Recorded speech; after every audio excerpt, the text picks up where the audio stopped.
Dear ladies and gentlemen from around the world, my name is Johanna Hasting. I'm head of the Foundation's office in Baden-Württemberg, which is in the south of Germany.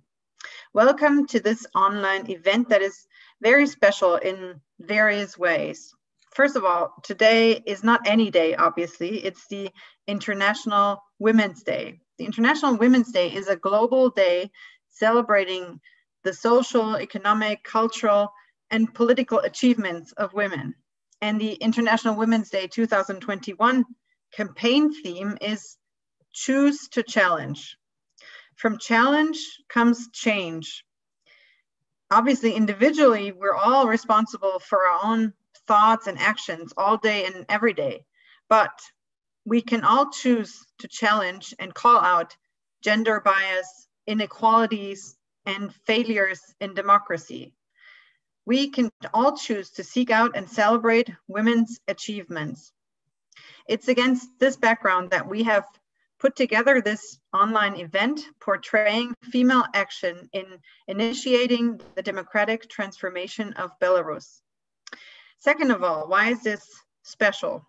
This online discussion is also special as it kicks off a series of online events on female change maker around the world that are currently driving democratic change in their countries. We have invited some of them, and our moderator, Caroline Gill, will discuss with them what motivates them, what they fight against, and how they see the role of women leading protests. So stay tuned and come back for our next event on Russia, which will take place on March 31st, though this will be in German. And thirdly, this is a special occasion as we have decided that we will allow you as viewers today a short preview into a film that my colleagues in the international department are working on. Its title is Women Leading Protests, and it portrays the role of 4 women leading protests around the world and their fight for human rights, for democracy and freedom. And it shows prominent women in Belarus, in Venezuela, in Hong Kong, and in Lebanon. The entire movie will be released in May, but you will get a short glimpse today. And also, Veronika just told me that her foundation also released a movie and that she will be talking about shortly. So this is also a premiere that we will discuss in a minute. Before I introduce today's speaker, let me say a few words about the Friedrich-Naumann Foundation, as some of you might participate in one of our events for the first time. Based on the principles of liberalism, the Friedrich-Naumann Foundation for Freedom offers political education in Germany and abroad. With our events and also our publications, we help people to become actively involved in political affairs around the world and in their home countries.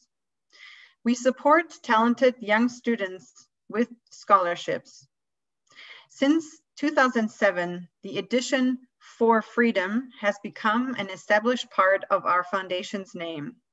After all, freedom isn't exactly in trend these days in some places around the world. This makes it all the more important to campaign for freedom and to take on the responsibility that goes hand in hand with it. We have been doing this since our foundation in 1958. Our headquarters is based in Potsdam, Germany, and we maintain offices throughout Germany and in over 60 countries around the world. For example, in countries like Russia or Southern America, all over.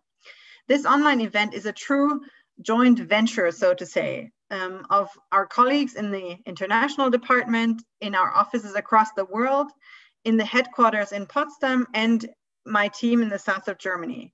So please allow me to convey a big thank you to all my colleagues involved putting this together and also posting this and inviting you to join. Before we come to today's speakers, we would like to know a bit more about you as our audience today. We have therefore prepared a short survey and invite you to answer the following questions that they will pop up in a minute, as you can see on your screen. From which part of Europe have you logged in? second question is, are you observing, in your view, are people fighting for democratic change in your home country? And third, in your view, are women increasingly outspoken and visible in politics in your home country? Please take a few seconds to answer these questions, and then we will see the answers in a second in the end.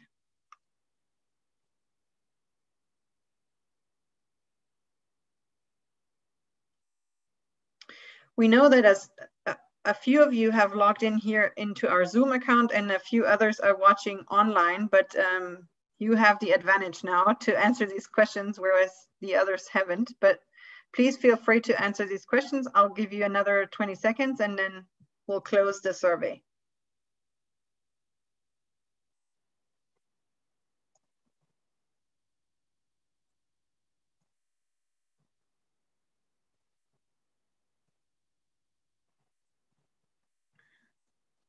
Okay, so we can see that 90% of you have logged in from Western Europe. 71% say that people are fighting for democratic change in your home country. And almost 80% say that women are increasingly outspoken and visible in politics in your home country, which is mostly Western Europe. Thank you very much for this glimpse into your backgrounds. And now it's a great honor to welcome our two speakers today. Veronika Tsepkalo, she is one of the three faces of the national democratic movement in Belarus. She succeeded in bringing together an unprecedented number of people to protest against a regime that violates human rights, falsified presidential elections, and uses brutal violence against its citizens. She and her two colleagues have been nominated for the Nobel Peace Prize and have already received the 2020 IRI Freedom Award and the Sakharov Prize for Freedom of Thought. Welcome, Veronika. Thank you for joining us. Good evening. Next to her, we have invited Olga Drindova. She's a political scientist with a degree in international relations, European studies, and intercultural communication. She has been working for different foundations and NGOs in Germany and Eastern Europe, focusing on strengthening civil society, human rights, and democratic elections. Also, welcome to you, Olga. Thank you. Good evening. Moderating this discussion will be Caroline Gill. She has a degree in European relations and socio-economic transformation and a long-standing experience in intercultural dialogue and the creation of multinational networks. For many years, she initiates and moderates discussions with international experts. And if you haven't done so far, please visit her YouTube channel where she regularly posts interviews on various political topics. Welcome to you, Caroline. Hello, thank you so much. Before we begin, let me explain a few procedural things. Please use the button on the lower end of your screen on the bottom, the Q&A button, to post your questions. We will try to tie in as many questions as possible. All questions will be treated anonymously. Throughout the event, we will post a few links on further articles and movies and topics, and the invitation to our next Female Changemaker event on March 31st. You find those links in the Zoom chat popping up below, so please have a look at that. And now, without much further ado, lean back and enjoy the short preview of our film, Women Leading Protests. Thank you very much. When I realized how great violence was made in Belarus from the side of Lukashenko, the question to go on the streets or not to go didn't exist at all. Tonight, the crisis in Belarus still unfolding. Further demonstrations in the country against Alexander Lukashenko. Demonstrators have been demanding that Mr. Lukashenko stand down. Understanding that in such a bad state, I won't be able to feed my child. We had like 24 hours to pack our things. But the big advantage is that I'm now in a safe place. I knew that I would prolong to work with NGOs and to work for Belarusian revolution. really, for 26 years, this man was trying to persuade me that I'm nothing. This summer, everything has changed, and everybody saw how powerful a woman is, how wise, how full of life. Women went on the streets like sisters, mothers, wives. I really felt this sisterhood of brave women. And I realized that this man, who is not real power anymore, he needs to leave.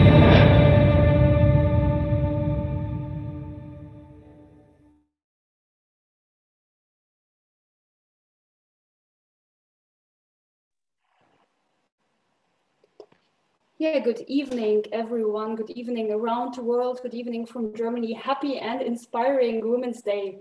First of all, let me thank you, the Friedrich-Naumann Foundation, especially Johanna Hasting and Antonia Esa Ruperti, who made this idea come true. My name is Caroline Gier, and I'm very happy to be your host, not only tonight, but for the series of the discussions, #Female Changemaker. We want to empower and inspire women to be courageous, to stand up. Change can start at home, change can start at work, change can start in society, and it starts always with a decision. Introducing women from all over the world, we can understand their motivation, learn from the situation in the country, and discuss solidarity and the power of the moment.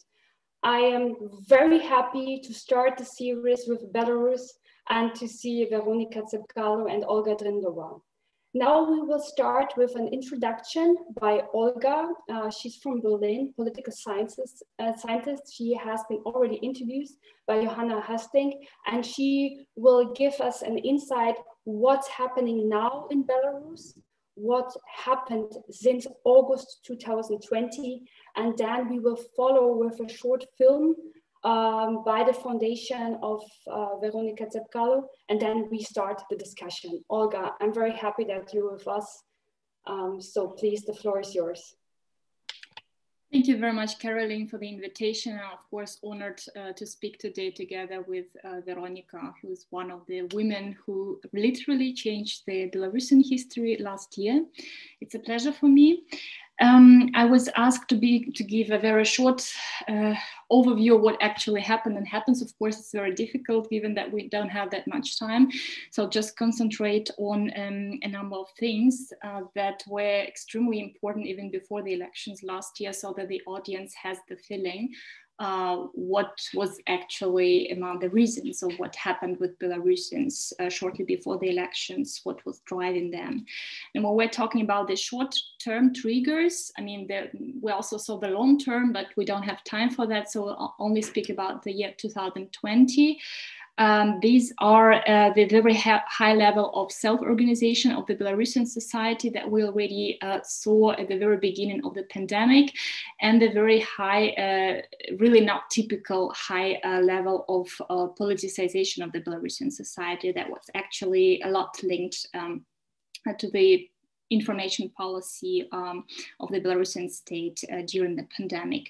So we saw a self-organization of civil society and cooperation between civil society, state structures, and even Belarusian diaspora abroad in helping Belarusian hospitals during the pandemic, because as I think most of them already heard, the first official reaction of the president to the pandemic was not considered by Belarusians to be adequate, since he didn't see the virus to be dangerous. So that was one of the very important triggers that made Belarusians angry and politicized at the same time. Then we also saw a very high level of pre-election activities, because people actually didn't have any time, to calm down, because the electoral campaign already started in the spring. So it was kind of also, well, within the pandemic, so to say. And this level of self-organization, solidarity was more or less transmitted into the political campaign, so to say. It's also very important to understand that when we think about what happened before the elections. We saw unprecedented levels, numbers of people, Belarusians who are normally politically not that active, even passive, gathering signatures for alternative candidates, even submitting complaints for non-registration of the candidates, and also volunteering for the teams of potential candidates. So we saw something like, maybe you could call it the awakening of the Belarusian society. And just to give you a few reasons of what I think was the most important that contributed to that was this, once again, this reaction, this really non-human, I would say, reaction of the president, the state on the pandemic. People did not feel they were respected, the lives were respected. They did not feel that they were they didn't feel safe during the pandemic, and they didn't feel that it was important for the state to rescue their lives, right? Also the worsening of economic situation and the very high protest moods within the society. When we say protest mood, that means that people actually were ready to give the voice for any figure who is more or less adequate, who were not Lukashenko, because after 26 years of his governance, also after these triggers like the pandemic and economic worsening of economic situation, people, were not happy with the thought that another 5 or maybe to 10 years they were supposed to live under Lukashenko once again. So these people were mobilized, so to say, by the new opposition that we saw. We didn't see a very active so-called old party opposition. It was not that popular within the Belarusian society. So we saw a number of new faces in the politics, and these new faces, new potential candidates, they actually used very new strategies, or very new, they had, so to say, new narratives for the people. So the first, they changed, they tried to mobilize people for both for election observation and for election participation, which was also not done every time during the Belarusian elections, and people were passive. Political parties didn't really believe that people could be mobilized also within this autocratic state, so to say. They didn't believe that they could use legal instruments within autocracy, like complaints, like election observation. And quite a lot of experts actually thought that it was a naive strategy, but in the end it worked. We saw that people were mobilized. And the second, what they used, they kind of changed the narrative. Both the teams of potential candidates that were not registered, I mean the men, but also the female trio, that also took this strategy, or overtook this strategy, is sending people some positive messages, some empathetic messages, like not only talking about that the state is bad, but talking about people, that the people are good, that the people would make it, so to say, that the people could change everything. They made people believe in themselves. The messages were very empowering and empathetic, and this is, I think, something that was quite new for Belarusians, that was very opposite to what Lukashenko was talking about. And I think it was one of the main important factors that actually worked out. And we saw people protesting throughout the country during the election, then and after the election. And of course, the unprecedented level of election falsification, we're talking about 80%. I mean, it's also nothing new for the Belarusian reality. Lukashenko used to win with 80% also before, but it was, I think, the first time in the Belarusian history that people didn't really believe that this time it was this very big majority. So it's not about the real numbers of who actually got the majority and how much, but it's about the feeling that people this very time didn't really believe that it was 80%. So it's about the feeling of belonging to a majority in society that wants change. And I think this feeling was made public, and it also happened in such a scale for the first time in the Belarusian history. And the second factor, of course, here, unfortunately, I think all know it, it's unprecedented level of repressions and tortures against Belarusians that people could just not tolerate. And that was one of the most important reasons that actually for people who went out to protest. I was also asked to say something about the female factor, but as long as we have Veronika with us, maybe just two tendencies, and we'll then talk more about that. I see female factor on two levels. So the first level is actually this female trio that was organized only 3 weeks before the election. So Belarusians were given something like the last hope for change, because nobody of the popular candidates who were actually men were registered. So this kind of, this revolution was not supposed to be a female revolution at the very beginning. So it was more or less the consequence of non-registration of the male candidates. But this gave Belarusians a something like new hope or new energy, because they saw that these three women were fighting in spite of the fact that nobody who actually planned to candidate were registered. So they kind of supported three women as well. So they showed their support for them, and they also got some hope for changes. They had empowered messages, and what I find very interesting is that the women kind of combined the traditional messages in the traditional values in the messages and the women empowerment one. I mean, they were both talking about equal rights for men and women, but at the same time about love, about family, about children, everything that you would consider here in Germany and in Western Europe as to be a traditional value. And I think it was politically, it was a very good strategy, because Belarusian society is not, not that to that high level emancipated as we see it would see it in Germany. Just to give you one figure, about 70% of people 1 year before election did not really know what gender inequality is, or did not believe that it existed in Belarus, which is true. It existed, but people didn't really think about that.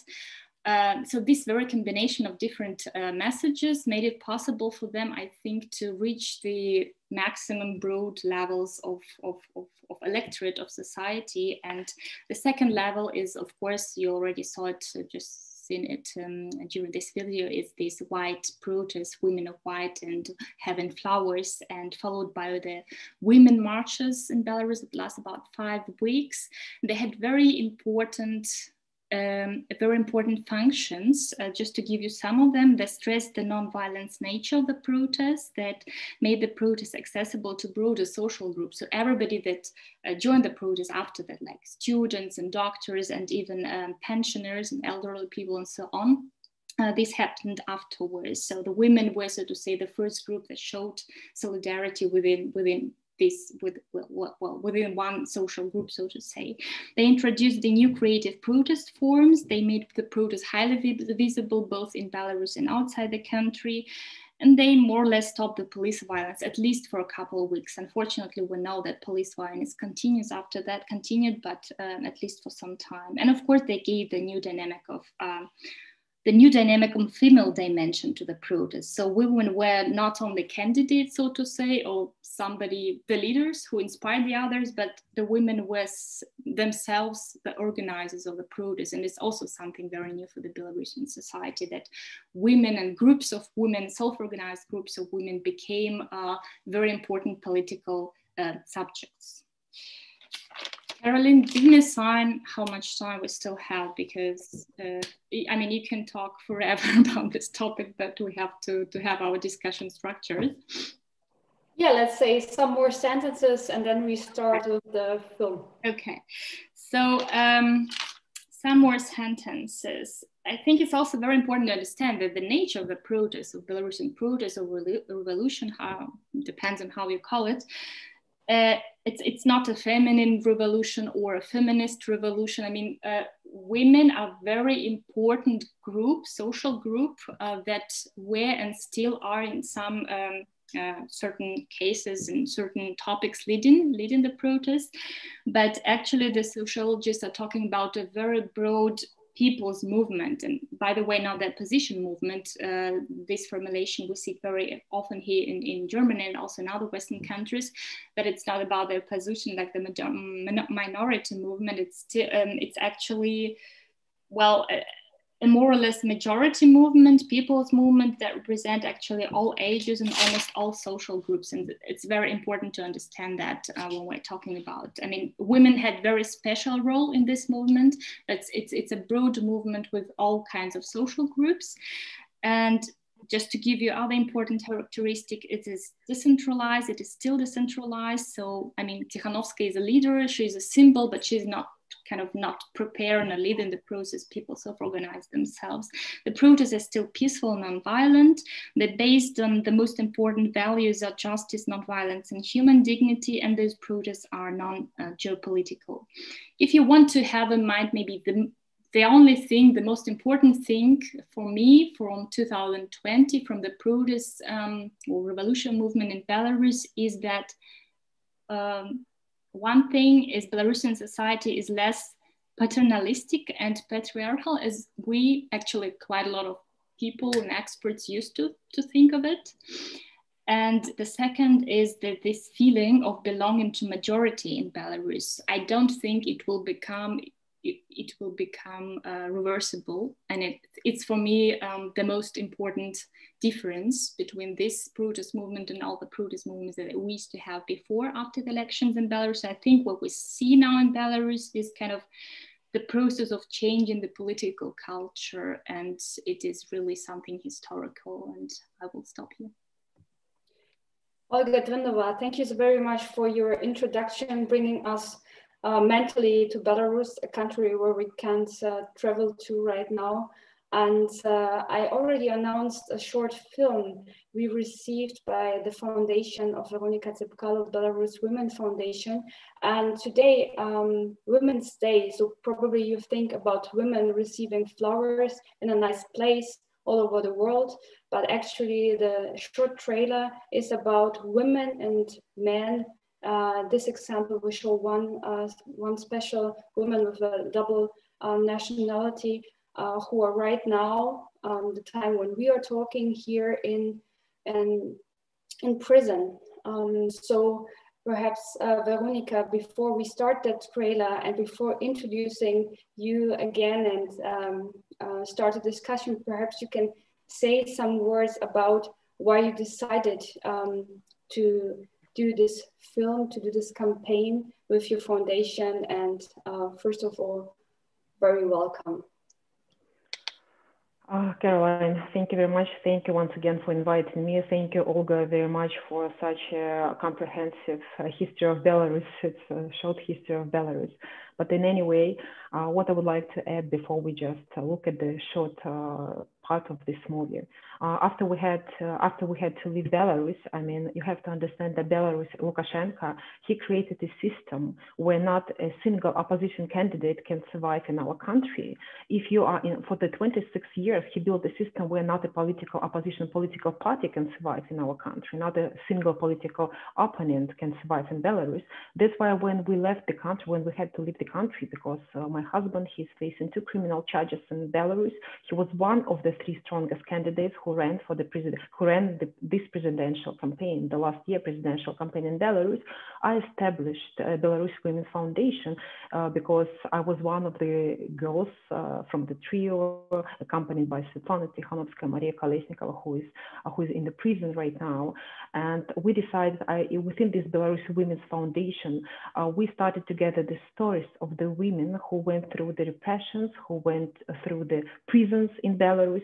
And when I started to interview these women, I was shocked. I was shocked what's happening in Belarus right now. I mean, you have to understand, we live in the Europe country. We live in the 21st century, and women are beaten up. Women were humiliated. Women were raped. Women were many bad things happened with women in Belarus and still happening in women in Belarus.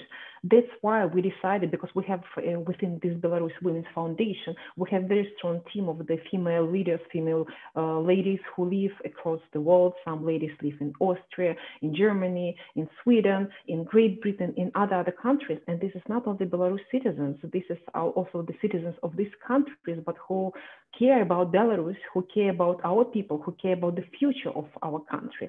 That's why we decided to create this movie, and because the women in Belarus are not able to speak for themselves, we decided to speak on their behalf. This is the idea how we came up with creating the movie. So I would like if you could share just a piece of the movie which was released today, because in this movie, it's 40 minutes movie, we speak on behalf of the 39 female political prisoners in Belarus. And keep in mind that this number of female prisoners are increasing every single day. Thank you so much, Veronika. Now we will see the trailer of your film.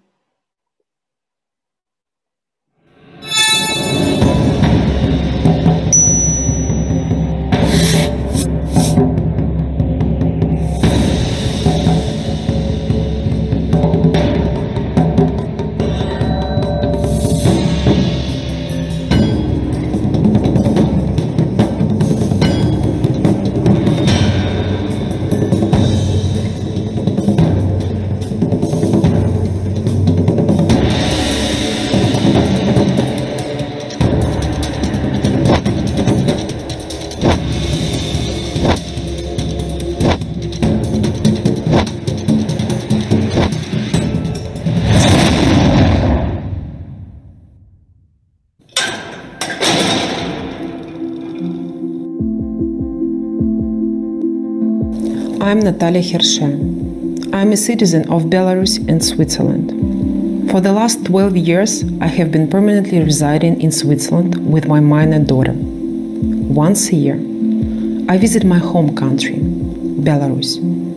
Last year, I arrived in Belarus on September 11, 2020.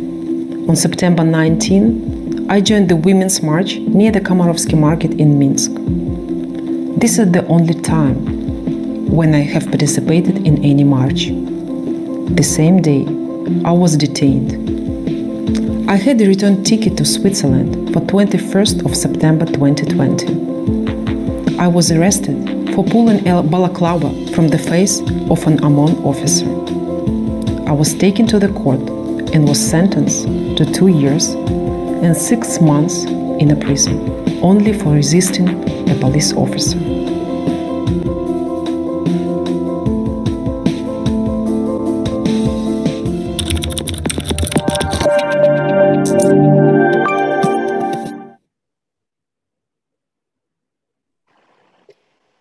Veronika, thank you very much. Now we have seen the very tragic and sad consequences of the protests.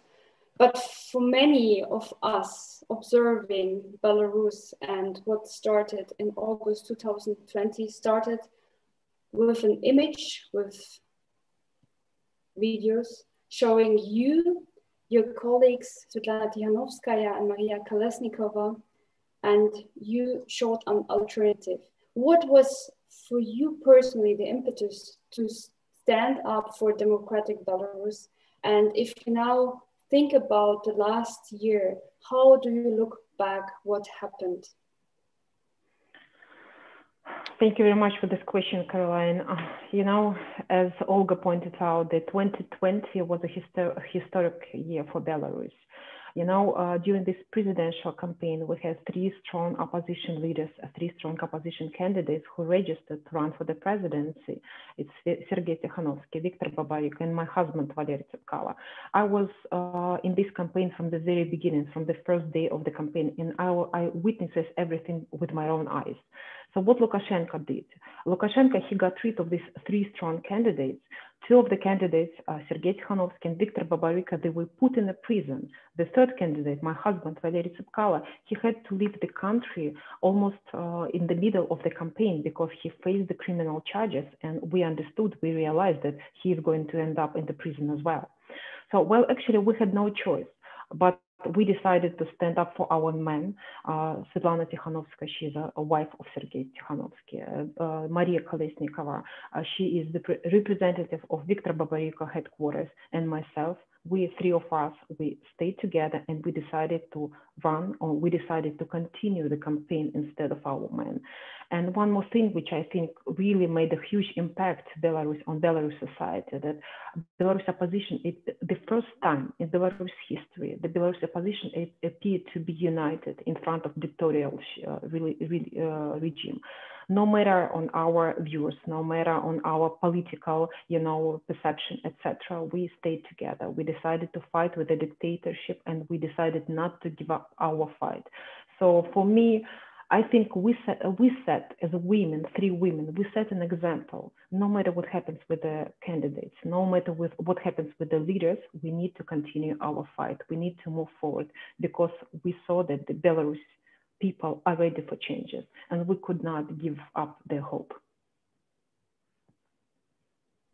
And looking back at last year, what was the most successful, most emotional, and like in the positive moments you experienced, and what was the most sad and demotivating? Definitely the most emotional moments were our gatherings of thousands of people. This is the first time in Belarus history when like three of us, Svetlana, Maria, and myself, we traveled across the country. We visited almost each and every city and town in Belarus. Some days we have 3-4 meetings a day, and you have to realize this is not a small meeting. This is a meeting of thousands of people. The largest meeting we had was in Minsk back in July, where 67,000 people gathered just to listen to us, listen to what we had to say to them. And and of course, the people which we saw on the stage in front of us, they gave us a lot of strength. They gave us we saw the hope in their eyes. They gave us the strength to move forward. That's why the people is our great asset. The Belarus people is our great asset. For me, the most emotional, if I talk about myself, the most emotional moment was when I recall the story of my mother. My mother, she died 20 years ago, and I shared my personal story, how the regime treated my mother, because she was put in a prison while she was dying of cancer. For me, it was the most emotional moment, because even though it's been 20 years, the memory is very, very vivid in my head. That's why I decided to share, because during one of the meetings, we decided to share our personal stories, and it was the story which I shared the first time in my life. And there were some scary moments, there were some sad moments, I can recall one of them, quite not a scary moment, but it was, very emotional in a bad sense moment, when we were told that the snipers were sitting on top of the buildings. It was residential buildings, and we were given the speeches on the stage, and the people were waving and pointing out the building where the snipers are supposed to be. So we decided, because really inside all of us we were shaking, because you don't know what to expect from this regime. We don't know what to expect from the snipers who are sitting and just pulling a gun at you. So we just turned around our faces to these directions where people were pointed out, and just wave. We greeted these snipers. There was some, it was quite a scary moment for me, and for the girls as well, for Svetlana and for Maria. And also, we felt like the people were following us. There was a surveillance 24/7 from, we don't know who these people were, but we felt that we are, followed up by the regime people, I guess. So, and as I said, there were good moments, bad moments, sad moments, happy moments, but I was very happy to be with Svetlana, with Maria. I was happy to meet so many people. I was happy to see the people's eyes. I was happy to see the people's energy, and we all realized it's time for Belarus to change. Belarus cannot last like this any longer, because we need to end up this dictatorial regime in Belarus. When you really started to believe that something is really changing, when you started to believe that you three, of course, with the people of Belarus, can change the situation, when was this moment? From the day one, as I said, well, actually not from the day one. As I said, I was in the campaign from the very beginning, alongside with my husband, together with my husband. And to be honest with you, in the beginning of the campaign, very few people believed that the changes could occur in Belarus because, you know, for 26 years, the same person was, you know, leading the country, and for 26 years, he was winning the elections again and again and again. And in the beginning of the campaign, some people did not believe. I remember the first our meetings when only few people would come to our meetings, and the first question, the most frequent question which they asked us was, "Why are you doing this? I mean, you know, you will put yourself in a danger, and you know that you will end up either in the prison or in exile. But why doing this?" And we said, like, we do it for our children, we do it for ourselves, we do it for our people, because we cannot live in the country like Belarus any longer. That's why from the very first day we saw the people, you know, the people started to change. The more campaign was going on, the more and more people were gathered around us. The more and more people believed in us. The more and more people believed that change could be possible in Belarus. And when Lukashenko did not register 3 candidates and we united together, we set an example, and it was a really huge impact on Belarus, in Belarus political life. But please keep in mind that none of us, nor Svetlana, Maria, or myself, we have a political background. We are not coming from political world. We never did participate in any political campaigns before, because I'm coming from the business world. Maria Kolesnikova, she's coming from the, you know, she's a musician. She's coming from cultural world.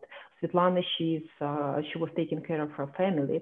So for the Belarus people, for the Belarus community, we were just one of them. We were just regular, ordinary people who just eager to have changes or fight for the changes in our country. That's why we felt this power, we felt this strength, and we felt that the society is ready for a change.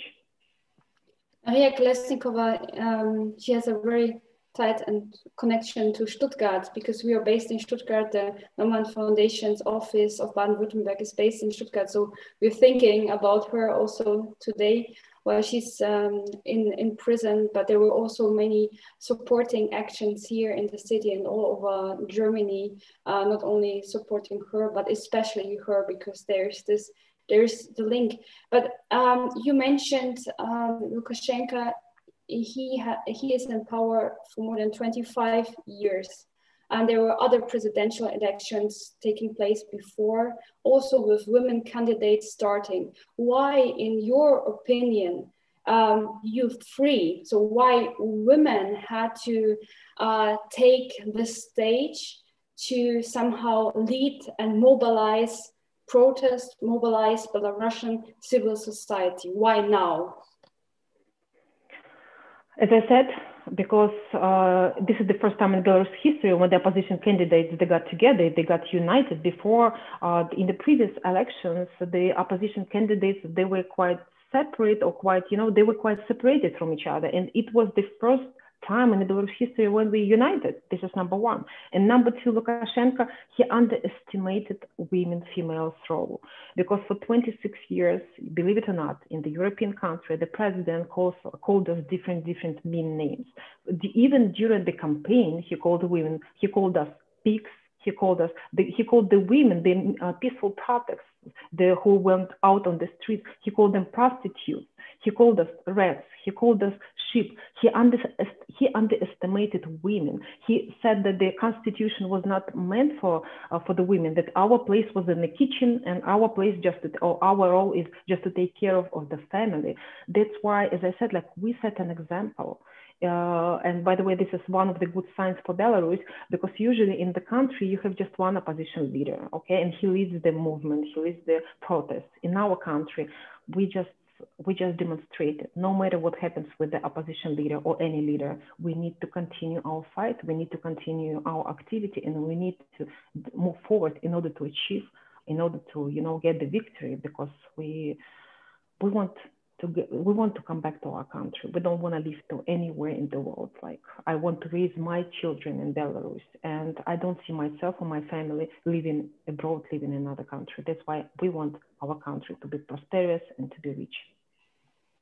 Olga, I want to bring you back in the discussion. So what is your expert point of view on this, on the opposition being united, and what are the challenges if you think about what could be probably the day after? Well, actually, the biggest challenge we have right now, as you know, it's been 7 months since the presidential campaign, since the presidential elections, and so far we did not achieve what we wanted in terms of Lukashenko is still in the power, even though a huge progress has been made. You know, you saw the different kind of protests going on in Belarus. You saw the female protests when the women went out on the streets wearing the white and black dresses, white and red dresses, carrying the flowers, kissing the police officers. We saw the protests which are coming from the students. We saw the protests coming from the doctors. We saw the protests coming from the disabled people. We saw the protests coming from the doctors, etc. So we just demonstrated to the rest of the world that we are ready for a change. And Lukashenko, when Lukashenko says that he has 80+% of the people who support him, the first question which I ask, who are these people on the streets? Where are your supporters? And why they're all protesting?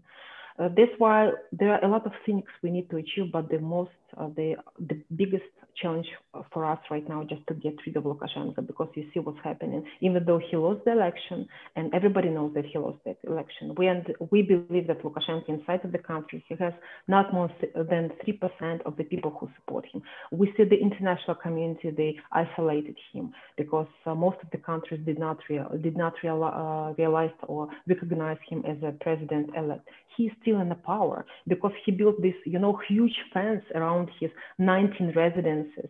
He invests a lot of Belarus money, a lot of our money, taxpayers' money to the law enforcement agencies who are beating up our people, our girls, our women, our men, who rape them, who humiliates them, etc. We see these atrocities going on in Belarus, in the European country in the 21st century. It's hard to believe, but this is the reality which we live in Belarus right now, and we have to change it.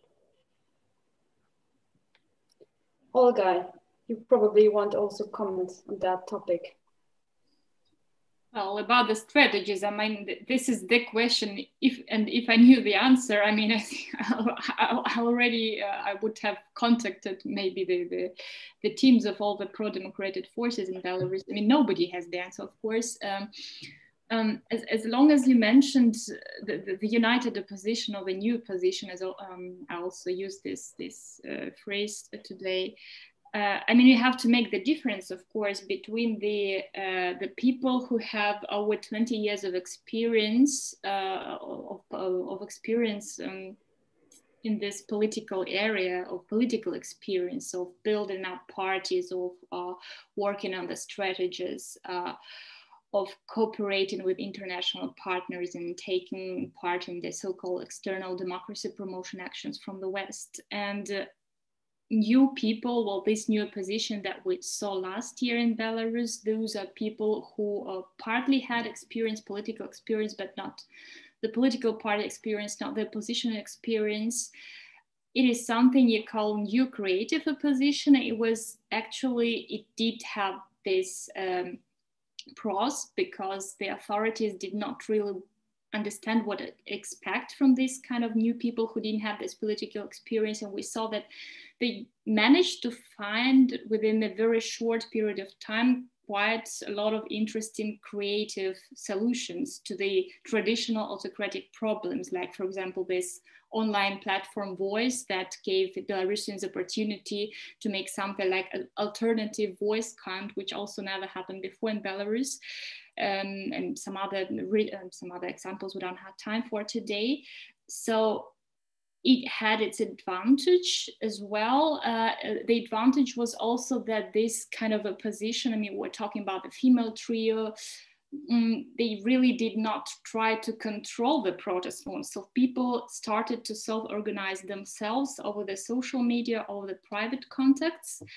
And it was quite for a long time an advantage for them because once again, the authorities didn't have a proven answer on how to react on this new type of new kind of strategy. They did really, I have a feeling they really believe that Belarusians, that politically inactive Belarusians can actually organize themselves throughout the country, and that's why we heard all the time, this messages about some people sitting outside of Belarus and financing the protest, which is not true.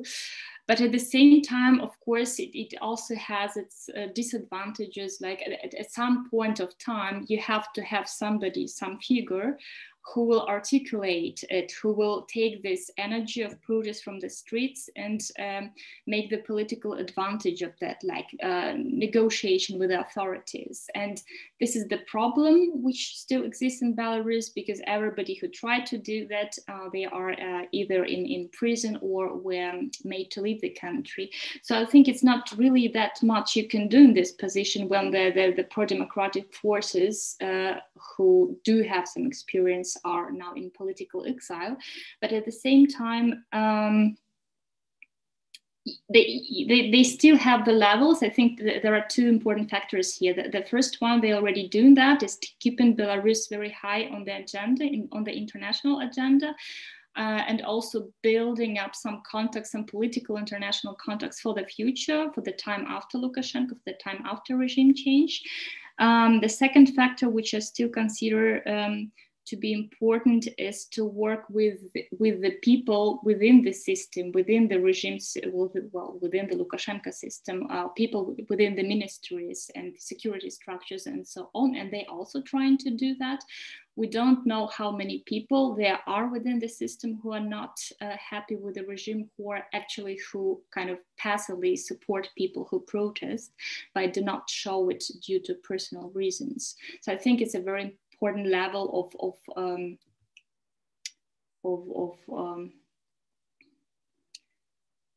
that will be that should actually be the next level of communicating. I mean, you communicate not only internationally, you communicate not only with the people who already protest, that means that people who already do not support the current system, but you also communicate with those who would most probably stay within the system. I mean, you cannot rid of everybody after the regime change. Like, to talk to people who would be ready to stay within the system and to show them what actually your plans are for the time after Lukashenko, because of course they're afraid that they would be victims of something, of some repressions coming from the new opposition if they come to power. Thank you so much. I already want to bring in some questions from the audience. The audience, thank you very much for writing in the Q&A. So please use the Q&A function, so we will take your questions into our discussions. And thank you, Olga, already for answering some of the questions. But Veronika, there is one question. Are the street protests, the massive street protests, are coming back in spring or summer? Do you expect this? Or you think that Lukashenko has won the street?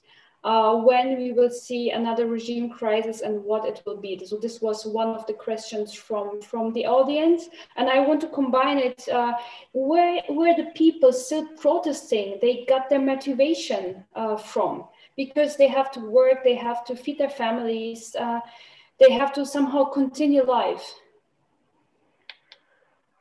Well, actually, let me answer this question. As I said, the protests were going on starting from August 2020. So every single day, every single weekend, we had different kind of peaceful protests. The entire world, the entire international community was witnesses how peaceful our protests were. I mean, you could not see even one scratched car. You did not see even one, smashed window. The people, hopefully, I don't know whether you saw it or not, the picture of the protests who stood up on the bench and taken off their shoes.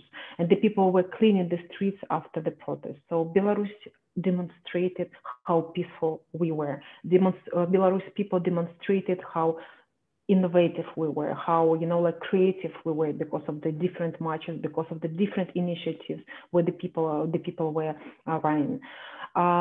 Yes, like we are all human beings, and to fight for the last 7 months, it takes a lot of energy. And please take into consideration that in Belarus, the winter just finished in Belarus, and it's quite a harsh winter. It was a quite harsh winter in Belarus, and people, they need some kind of psychological brain, because we, as I said, like we are all human beings, and sometimes you can feel that you're burnt out from inside. And when you have a lot of emotional ups, the next day you can have emotional down. Therefore, we put a lot of hopes for this spring. We know that the protests are not gone. We know that the protests are going to continue.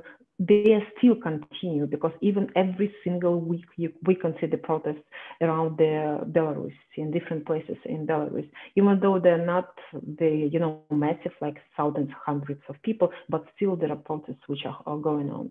And I would say the people, yes, we are tired. You have to understand that we are tired as a nation, but we are even more tired of the Lukashenko being in the power. We are tired of mistreating us. We are tired to live in the country where you do not feel safe yourself, where you wake up in the morning and you don't know what's going to happen with you and your loved ones, with your family the same day, because you have to realize that people are put in the prison at no reason whatsoever. Just to give you a couple of examples, in the video which you demonstrated, I'm talking about the Natalia Hirsche. She was sentenced to 2 years and 6 months in a prison only for pulling off balaclava. She did not burn anything. She did not beat up anybody. She just put off the balaclava from the police officer, and that's why she was in prison to 2 years and 6 months.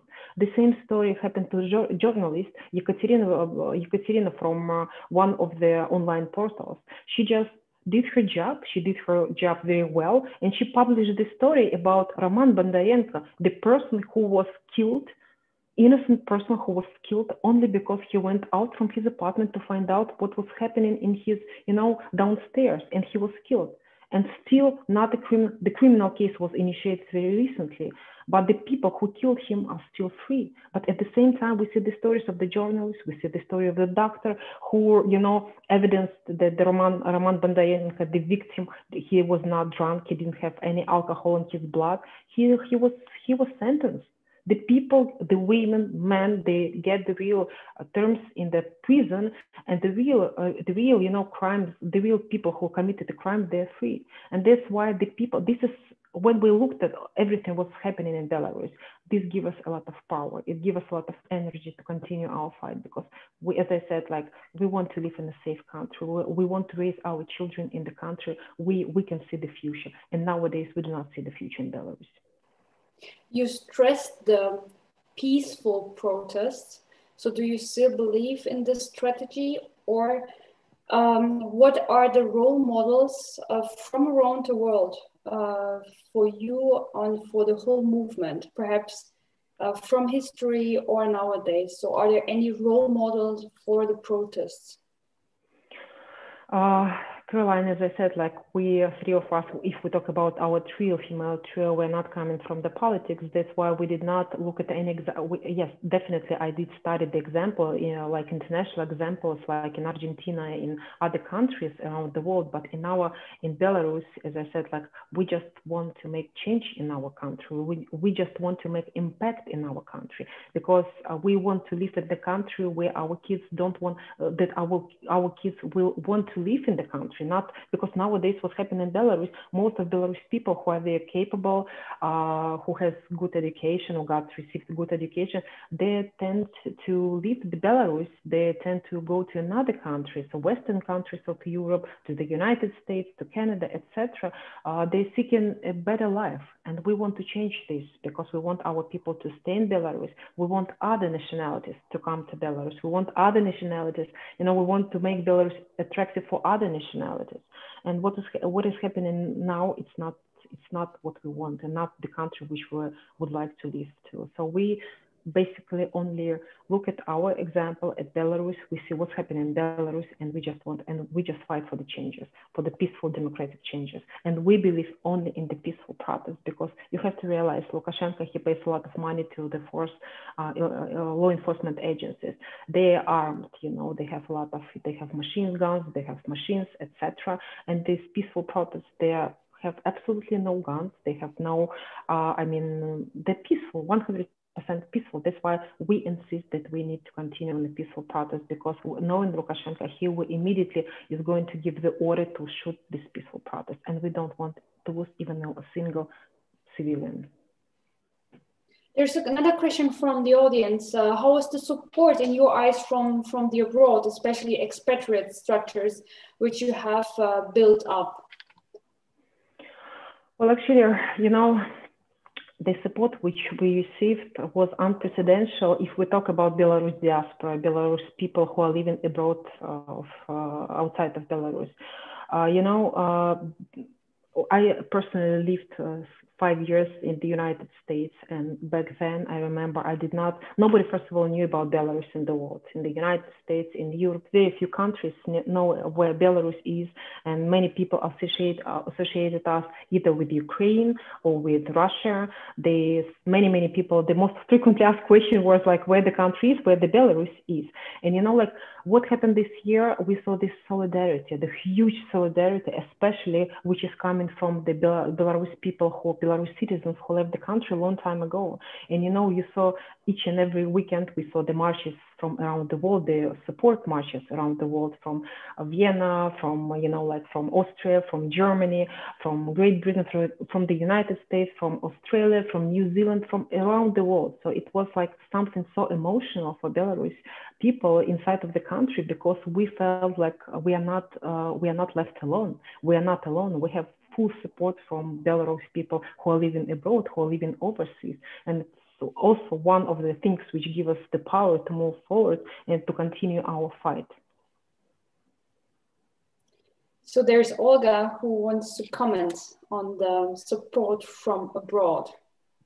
I can only confirm what Veronika said about the Belarusians living abroad, since I actually also kind of belong to them.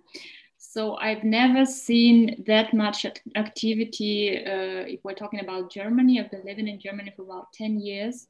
I've never seen that much activity coming from Belarusian diaspora here in Germany, the way I saw it last summer, or maybe beginning from spring and summer, the whole 2020, and now it continues. Well, today, for example, they organized also an activity, women's march here in Berlin, the Belarusian diaspora. And it was I think they had three very important functions, and they still have.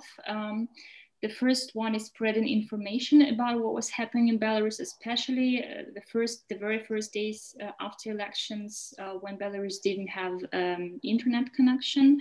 I think they were organizing here in Berlin at least 2 weeks, every day within 2 weeks after elections. They were organizing some public activities to show here the media and show the public what was happening in Belarus.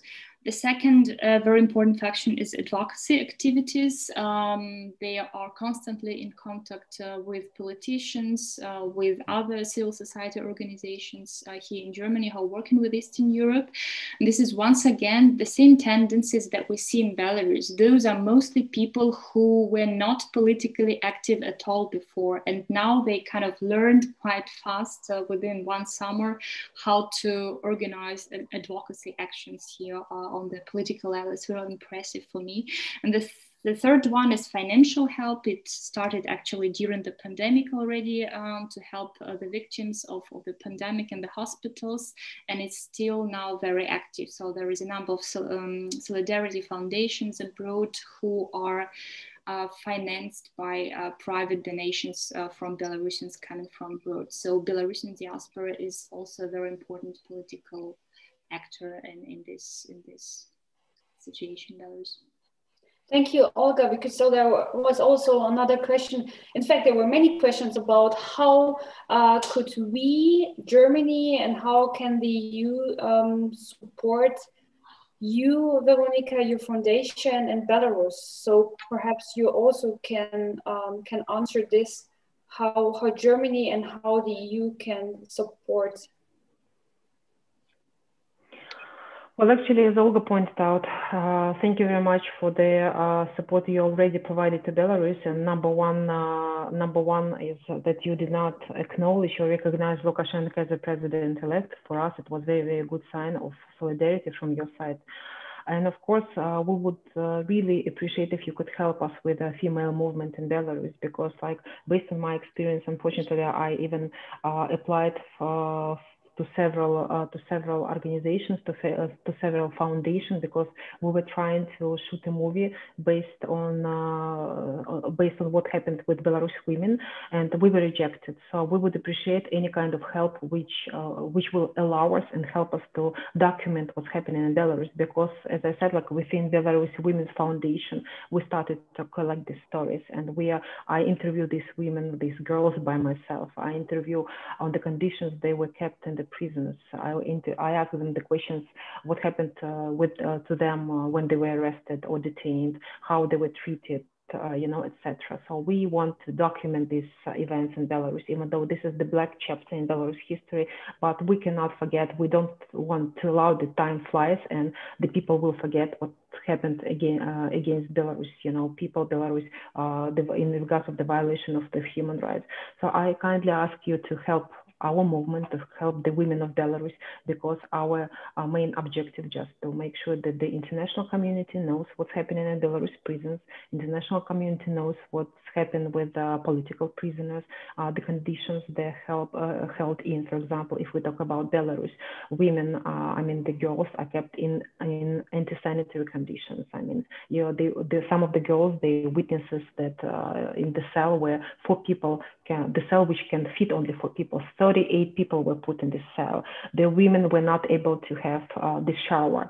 The women, not medical help was provided for the women, even though some of the women were bleeding up because they were heavily beaten. They were bleeding up. They did not get any painkillers. They did not get any kind of any help. So some of the women are put in there with homeless people, and they get the diseases like dermatological diseases, and I have stories like this as well. So we need some funding just to document these atrocities against Belarus women, atrocities against Belarus nation and Belarus people, because this cannot be forgotten in our history. But can you give us an example where you think that solidarity from Western countries, from within the European Union, really helped people of Belarus? Because there are sanctions, there are several supporting action, there is financial help by the German government. So can you give us an example where you see that all these solidarity actions that they helped? Well, actually, one of the solidarities, the first solidarities acts which we witnesses was the so-called humanitarian corridors. It means, Belarus is not part of the European Union, and in order for us to enter European Union, you need to have a visa. But because of this pandemic, because of this COVID situation, the entire European Union was locked and closed, and at the same time we had this situation with atrocities, with the crimes going on in Belarus. And thank you very much to the government who supported Belarus people with the humanitarian corridors. This is Latvia, Lithuania, Poland, Germany. Recently, Germany, they eased the visa requirement for Belarus people. We appreciate it a lot. We appreciate the support which is coming from the European Union, European parliamentaries, because as you mentioned in the beginning of this program, in the beginning of the stream, we recently back in December, we received Sakharov Prize in Brussels, and we got a chance to meet with German Europarlaments. And we appreciate that you know about the situation in Belarus very well. We appreciate that you support us. We appreciate that some of the political prisoners are under their surveillance or under their patronage, let's call patronage. These are the acts which as I said, like demonstrate us that we are not alone. But as I said, like we still need to do a lot of things to make sure that the women are released from the prison, because they did not commit any crime. The women are not criminals. They did not hurt anybody. They're sitting in the prisons for nothing. They're sitting for their political and civil, views. And they need to be released as soon as possible. So this kind of help will be much appreciated from your side as well. I want to bring another question from the audience. It's about Russia.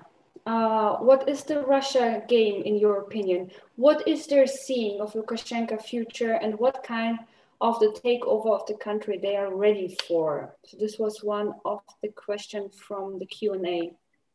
So the role of Russia. Well, actually, we see that the Russian Federation, they provide support to Lukashenko. We don't understand why, because we have very quite tight, connections with Russians. We speak the same language, we share the same culture, we share the same, religion. We were together for many, many years. Historically, we were together in the Soviet Union for many, many years. And a lot of families in Belarus and in Russia have family members in one of the countries, either Belarus or Russia. So, for us, it's quite a question, why would Russia support Lukashenko? Because they see clearly what's happening in Belarus. They see the protests, they see the atrocities which are happening with civilians, with the peaceful civilians. And we hope, we do everything possible and ask Russian government to stop supporting this regime, stop to financing this regime. And by the way, Germany could play one of the major roles, because, Germany was led by Angela Merkel for 16 years. And after the World War II, I believe, and many, many people who I spoke to, and, they believe that she is the most loved and the most respected politician in Europe after the World War II. So that's why we know that Germany, you play a huge role, and we would like you to play even a bigger political role in settlement of our crisis in Belarus. You can set a stage. You can set a stage for the dialogue between Russia, European Union, Great Britain, United States about the future of Belarus, because we understand that if you can help us in this direction, we would appreciate a lot, because you would free Belarus at the end of the day. Yeah, we will have parliamentary election this year, this September. So we will get a new chancellor. So we know that you're getting the new chancellor, but still Angela Merkel is still there. She's very well respected. She's very, loved by many, many people in Germany. So that's why she could play one of the leading roles. So dear audience, if you have any questions, so please do not hesitate to write them in the Q&A function. So we will take them in. So you have the chance still 15 more minutes to ask your question to Veronika or Olga. And we're waiting for the other questions, but I want to come back to the role of women in Belarusian society. Actually, Olga and me were discussing this topic quite often, and how difficult it is also to explain in Germany. So on one hand, the women were somehow idealized, like during the protests, showing Belarusian women white and red, with white and red clothes, with flowers, this feminine side. And the other description was like women being shown as feminists. So women between this traditional role with their femininity and feminist movement. Olga, perhaps you can give us your point of view on this, how you would describe the role of women, perhaps more in depth. Mm-hmm.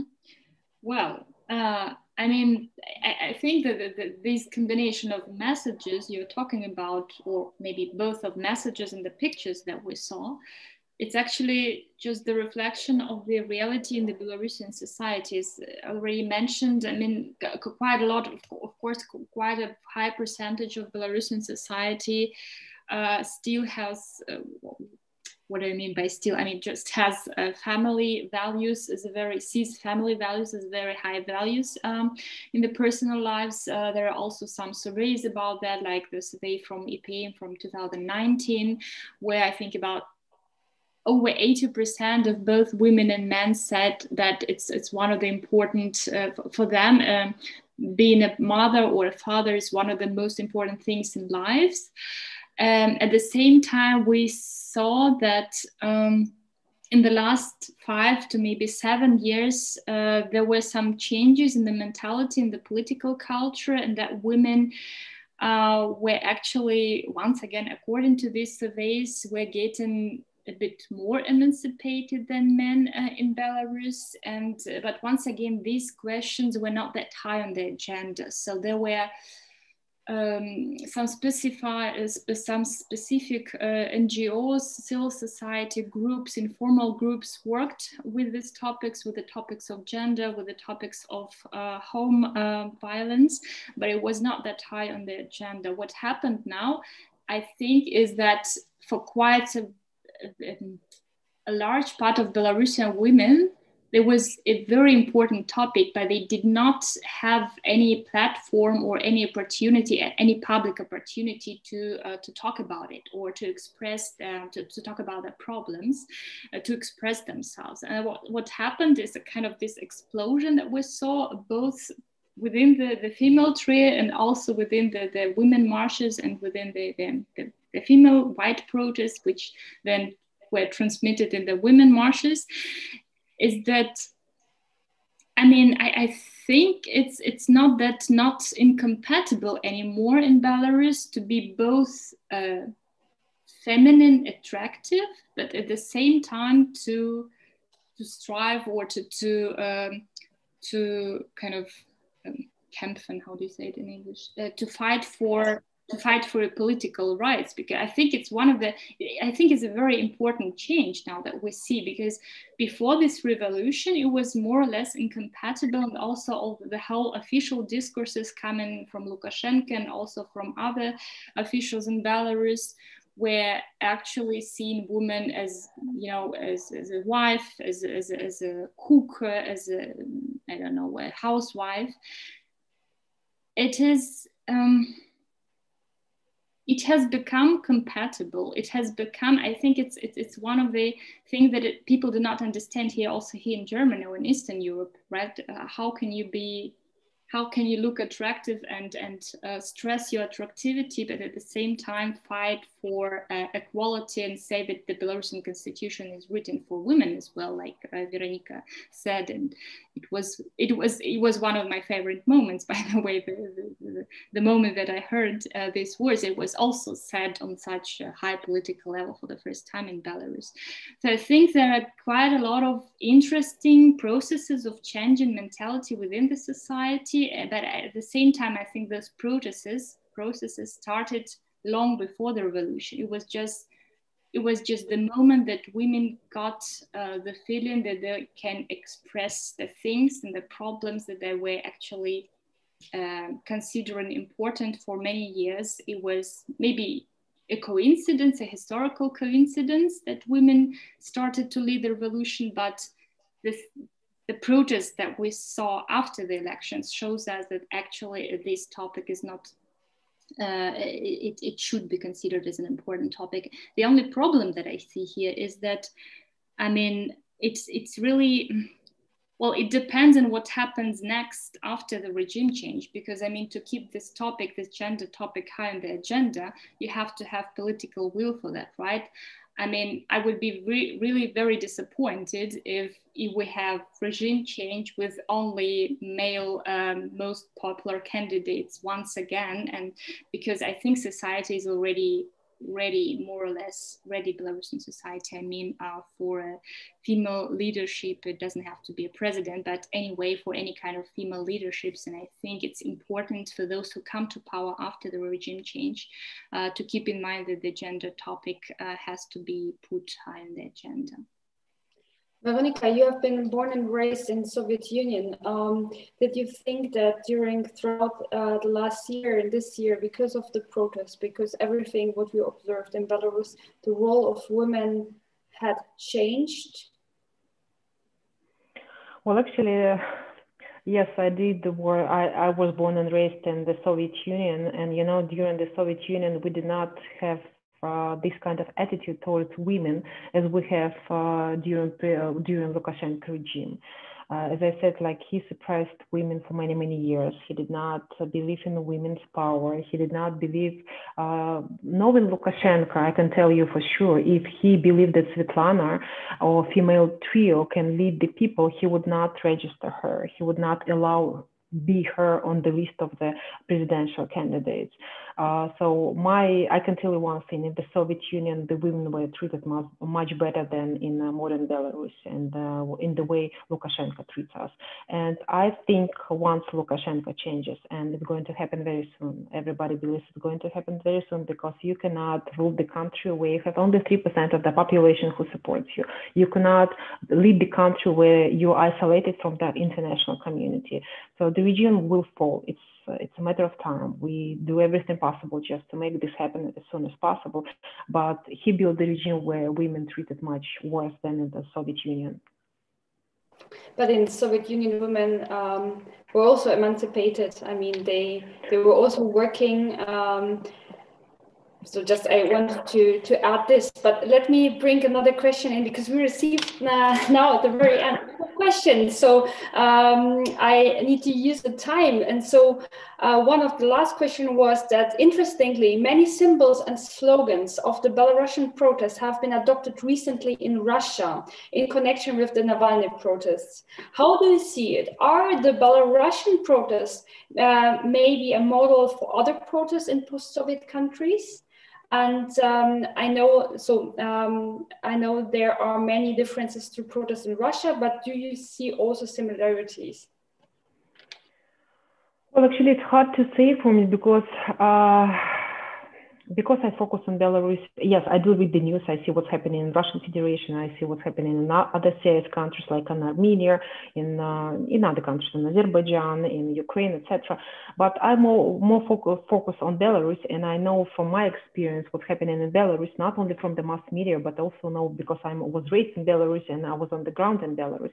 That's why this question should be addressed to Russian society. Hopefully, we set an example, but I think it's better to ask the question Russian people, because we fight for our independence. We don't want to be part of any country. We are independent, and this is not the subject to trade.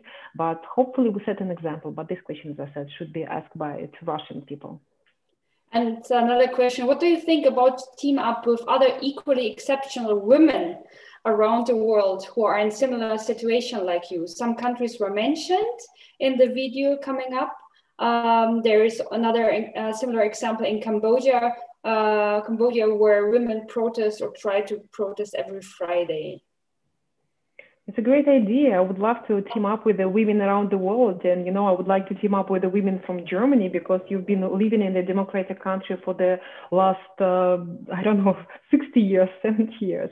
So it's a great idea if you can help us to team up somehow, because, you know, it's quite a challenge sometimes even to get in touch with these women. But we would love to share we would like them to share their experience. We would like German people, German leadership team, German influencers to share your experience, how to build the democratic country like Germany. So it's a great idea. We're open for new ideas. Perhaps at the end of this series, Female Changemaker, we can all meet, because we will introduce exceptional women from all over the globe until end of the year. So perhaps this could be an idea for the Naumann Foundations. Another question: how you would support, or what you would say to women being active all over the world? How you would encourage them to stand up for democratic rights, for change? I would say never give up. I would say if you want to do something, it's a matter of your willingness. If you would like achieve something, just go ahead and don't stop. What we fight in Belarus, as I said, like we fight for our future, we fight for ourselves, we fight for our children, because we want to live in the country of Belarus. We don't see ourselves anywhere. We want our kids to stay home, not to live or to seek in other countries, you know, for the better life. We want our country to be prosperous and safe. And I encourage all the women around the globe, around the world, just if you have an objective, like we do have an objective to change our country, to make our country democratic, safe, nice, beautiful, rich, prosperous, just go and do something. Don't wait other people to do it for you. Do it yourself. Do it yourself. So there is another question by the audience. Which are your concrete plans for the future? So what are the plans of you three? Like with Svetlana Tichanovskaja, I mean, Maria is in prison, but what are the plans for the future? The plans to go back to Belarus, because this is for sure.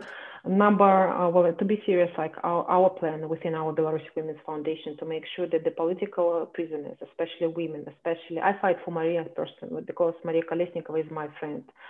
We spent together many times, you know, like we became friends. So I personally fight for her. And the plan just to do everything possible to release our women political prisoners. And our plan will be accomplished and complete when Lukashenko regime falls, and when we have the new presidential elections coming up in Belarus, where all the political prisoners are released, and where the people who committed crimes, they need to be punished according to the crime which they committed. So our future is, our plan is our Belarus, the future of Belarus. Olga, how do you see it? What are the scenarios for the next months? I actually had this question because, I mean, nobody predicted the Belarusian revolution. So for me, the Belarusian society has become very unpredictable. I mean, coming back to the question of street protests, because quite a lot of people and experts in actual opposition itself is talking about, well, it's actually expecting people coming back to the streets at the end of March. It is really hard to predict whether it happens, and if it happens, in which scale, because once again, I think we're already talking about it today, both Veronika and I, due to repressions, due to migration, due to detentions, and so on and so forth, quite a lot of people will not be active anymore, this is for sure. The other way to look on this question is whether you really need these highest numbers of people on the street. I mean, we had up to 10% of population only in Minsk during August and September, so it's really huge numbers. And the society has already seen that there is most probably a majority of Belarusians that are against the current regime. So this has already happened. So the other question is, in how far do you need the same high numbers, or you just need the from time to time to see maybe some smaller protests to understand that the political crisis is still there. So we still have, I mean, it's the 8th of March, and we still see that the political crisis is in process in Belarus. And there are 3 other factors or levels that are really important for the so-called regime change, or for the transformation of the political system. The first one is economy. I mean, we're not talking about economy today, but it is crucial. The Belarusian economists actually do not expect economy to become stable under Lukashenko anymore. So business is leaving the country. There are no investments expected in the country, and so on and so forth. And the second, economic reasons could be some further reasons for Belarusians to protest the way they understand, the day they understand that they don't get the salaries and so on. And we don't know how much time it will take. The second factor is, once again, I think I already mentioned this, the signs of non-loyalty to Lukashenko within the system. The end of last year, the beginning of this year, there have been a number of leaks of conversations on very high level in the internet that were given. Those conversations were given of people from people within the system to the alternative forces in exile. It also never happened such a scale in Belarus before. So we do see that there are certain processes within the system. They do not happen that fast, like on the streets, but they do happen. And we don't know how much time we'll need, so to say, the system to split, for the system to split. And the third factor is also the fact that actually is connected to the second one, that those who are not loyal or who do not want to work for the system, they just leave the system. And I see every week, and also some experience on some personal stories from people I know, very good, qualified professionals who leave state institutions. They do nothing with the security systems, like universities, for example, or do very little with them. They do not interconnect that much as, for example, the Ministry of Internal Affairs, but they still leave the system because, well, out of their position, out of the moral reasons. And there are quite a lot of people like that. So what does it mean? It means that the system, the state system or state government is kind of degrading because professionals leave the system. And it's also a very important process, and it also contributes, so to say, to the whole change. I mean, it's one. Why am I giving this example? So it's not only about the streets. I mean, it's, of course, it's a very nice pictures that we see then in the media, but it's not the only factor that leads to the regime change. That's, I think, the most important factors that I wanted to add once again. Mm-hmm. Hello? Unfortunately, our time is already running out, so it's 7 p.m. So my last question will be to Veronika, and thank you, the audience, for writing and being very active in this discussion. Thank you so much for that. Veronika, what do you wish for Women's Day for yourself? Caroline, first of all, I would like to congratulate all the females, all the women with the International Women's Day. I wish everybody to achieve what they to get what they want, to be loved and to love, because love is the most important thing. I would like to thank you, your organization, for bringing up Belarus subject. Thank you very much for inviting us. Thank you very much for talking about Belarus, because as I mentioned in the beginning of our conversation, there are many news are going in right now in the world, and we want to make sure that the Belarus topic, Belarus issues, we need to be vocal, because we don't want the international community to forget about Belarus. That's why thank you very much for inviting me. Thank you very much for talking about Belarus. I wish all the female women in the world the best for themselves and their families. We need to live in the country, in a safe country, and we need to be happy. The happiness is the most important for a woman. Thank you so much, Veronika, for all your inspiring comments, answers, and I felt very honored to meet you. It's just online, but it was just wonderful to talk to you. Thank you very much, Veronika, and also to your foundation. All the best. Everyone who wants to support your foundation got also links to the films we have shown today. Thank you, Olga Drindova from Berlin, for your comments, for your introductions. So I want to invite all of you to our next discussion taking place on 31st of March. So it's already in some weeks. we will speak with Olga Romanova, a very famous journalist from Russia. She gave up her career and she's very active with her foundation to free and the people who are detained in Russia. So we will talk with her and continue the series Female Changemaker. So you can find the link already posted in the chat. So once again, thank you, Veronika Tsepkalo, thank you, Olga Drindova, thank you to the Naumann Foundation to being open to this idea to present strong and active female who, as Veronika said, do not give up. So I wish you all a very nice evening all around the world. See you soon, see you on 31st of March for Female Changemaker. Thank you. Thank you and happy Women's Day.